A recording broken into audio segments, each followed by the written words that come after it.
Pengacara Dian Payumara baru kelar menjalani pemeriksaan soal laporannya pada Angel Elga.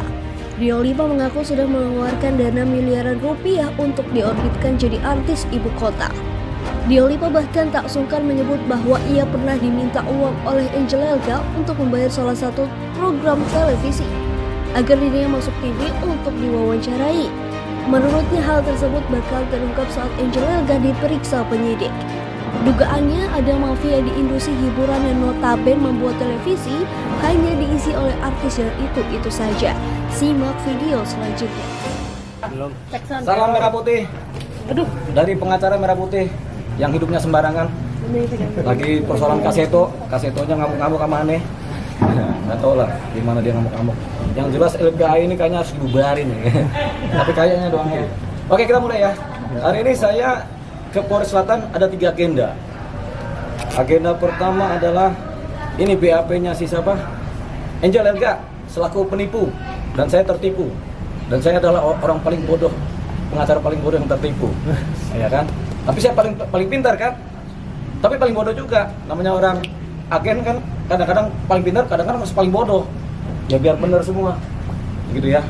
Maksudnya kita kalau jadi intelijen tuh harus pintar-pintar bodoh. Kayak kasino sama dono kan, pinter-pinter bodoh kan, benar kan? Pinter-pinter terus bodoh, supaya kita ketipu, supaya orang yang nipu kejerat sama kita selanjutnya, oke ya? Itu satu.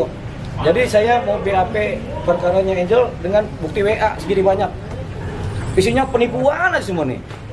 Nanti kalian kita bagi setelah saya BAP, saya perbanyak, kasih semua TV, udah segini. Suka-suka deh mau nilainya apa. Tapi isinya penipuan semua. Tapi namanya kita pinter-pinter bodoh kayak kasino ya. Ya begitulah. Jangan lupa nonton film Dono Sinondro Pinter-Pinter Bodoh judulnya. Oke ya, itu yang pertama.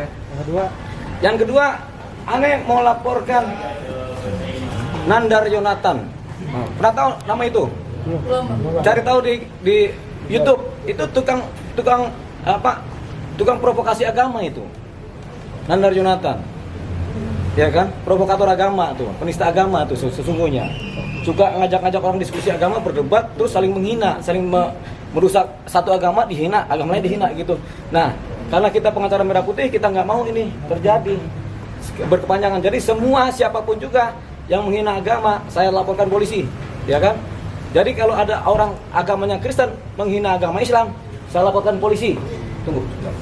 Kemudian kalau ada agamanya Islam menghina agamanya Kristen di YouTube, saya laporkan polisi. Jadi nggak ada lagi perdebatan agama tentang agama di YouTube yang sifatnya saling menjatuhkan, oke? Jadi saya pertama-tama saya sudah baca dan saya sudah bilang jangan pernah ada yang menunggangi perkara ini saya dengan Angel, persoalan agama ya. Ini privasi banget, apalagi ini WA saya sangat pribadi banget dengan Angel dan ketika tanpa persetujuan saya tak satupun media boleh mengutip ini. Karena sekali mengutip ini tanpa persetujuan saya juga jadi pidana juga. Jadi siapapun media online atau YouTube ataupun infotainment yang coba mengutip WA saya dengan Angel, saya pidanakan. Ya, jelas ya. Supaya kalau ada yang masih mengupload, tolong di take down. Ya. Ada kan? Paham ya? Kalau enggak, rebetan semua kena nih. Ya. Oke, itu biar dicatat. Jadi yang kedua, ada yang namanya Nandar Yonatan dan lain-lain yang menunggangi persoalan ini.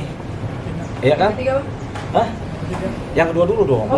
Nandar Yonatan, ya kan? Jadi dicatat tuh. Yang ketiga adalah saya akan melaporkan saudara Feni Rose. Nama tuh Bang, yang terbaru dengan dugaan mencemarkan nama baik saya melalui WA kepada Tatalin. Tapi saya laporkan dia nanti malam, ya, karena kan saya harus BAP dulu, ya kan.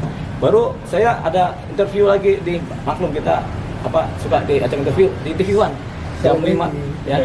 Jadi saya akan ke Pulau Gadung dulu, habis dari sini, oke. Jadi nanti malam lah kita buat Feni Rose ya, dugaan pencemaran nama baik, namanya juga dugaan, boleh dong dilaporkan polisi. Tapi undang-undang ITE karena pasti Bang ya dilaporkan. Pasti dong.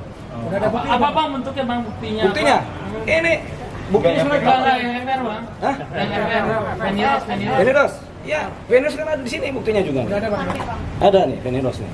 Apa terkait apa Bang? Bilang apa? Bilang gini, "Hei Tatalim, apa-apaan tuh talent lu yang ngaku-ngaku pengacara?" Masa aneh ngaku-ngaku pengacara, 22 tahun lah nih jadi pengacara kan. Nyebut-nyebut produser Rumpi terima duit, nama lu udah namanya Tatali, maksudnya nama lu udah blacklist ya di Trans TV, dan semua artis lu di masa depan di blacklist oleh Feni Rose. Jadi Tatalim tuh artis-artisnya di blacklist. Dasar lu gina sembarangan, nggak tahu diri lu. Itu kan artis lu atur deh. Ini tulisannya Feni Rose, ya kan? Melalui dia punya staff namanya Sari di Rumpi. Biar mampu sama ledakin aja nih Feni Rose nih, ya kan? Oke, kita masuk ke yang kedua. Mari ini teman-teman dari apa pengacara, mana pengacara Bhinneka Tunggal Ika selanjutnya. Ini ya khusus ini supaya kita nggak percaya. Ini adalah nanti mereka press conference. Namanya siapa bang? Emmanuel siapa? Emmanuel Herdianto. Siapa namanya? Putra. Dan timnya ya, ini adalah pengacara Bhinneka Tunggal Ika. Kalau aneh kan pengacara Merah Putih. Ini pengacara Bhinneka Tunggal Ika, beda lagi. Tapi anda pasukan aneh sih sebenarnya. Banyak. Di belakangnya mungkin masih banyak lagi. Silakan sini semua. Mana yang orang-orang ini? Dari sini. Oke ya.